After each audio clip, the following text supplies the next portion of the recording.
The Antarctica Challenge, a global warning, was a well-named documentary film. It really was a bit of a warning at the time, and it was a play on word, of course, with global warming, which is which was the common phrase for climate change back in the early 2000s. So I decided to lead an expedition to Antarctica in 2008, as that year was part of something called International Polar Year. That was a dedicated period of 2 years for polar scientists around the world to concentrate their studies in Antarctica and the Arctic. Now, since many filmmakers and journalists had reasonable access to the Arctic, it looked like Antarctica was kind of underrepresented. So I wanted to go there and tell a story. So as it turned out, the Antarctica Challenge: A Global Warning was the only documentary film made during that year covering IPY research in Antarctica.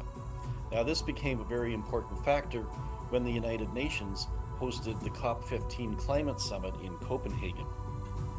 They wanted to present IPY findings from both polar regions, but had relatively little representation from Antarctica. So they contacted me and invited me to bring my film and to screen it at the conference in December 2009. And this began my filmmaking relationship with the UN that I continue to this day.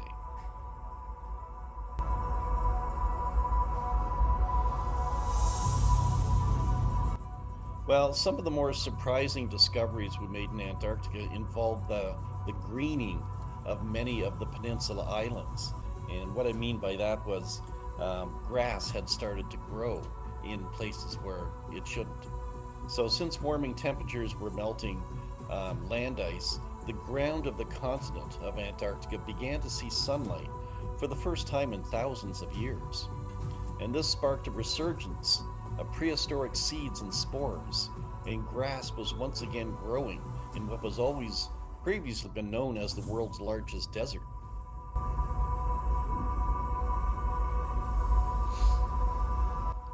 Well, the largest ice drainage basin in the world is in Antarctica, the Pine Island Glacier and the Thwaites Glacier. If both glaciers were to melt completely, they would contribute a volume of fresh water to the world's oceans that would see a global sea level rise of more than 10 feet, according to the British Antarctic Survey. And according to NASA, if the entire west coast of land ice in Antarctica were to collapse, it would cause a global sea level rise of 18 to 20 feet. This would be impossible to safeguard against and would submerge many of the world's current coastal cities and island nations. So that's what I think is the biggest problem that we're looking at in Antarctica with the melting of the ice.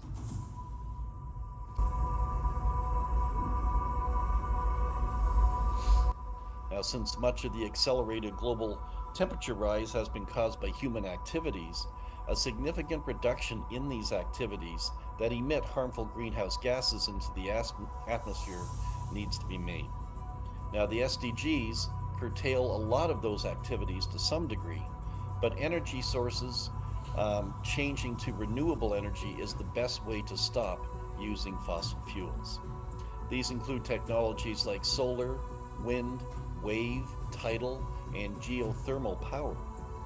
The SDGs steer us in a direction that would limit global temperature rise to less than 1.5 degrees by 2030, and this is the generally considered tipping point from which the world may not recover should global temperatures rise beyond this.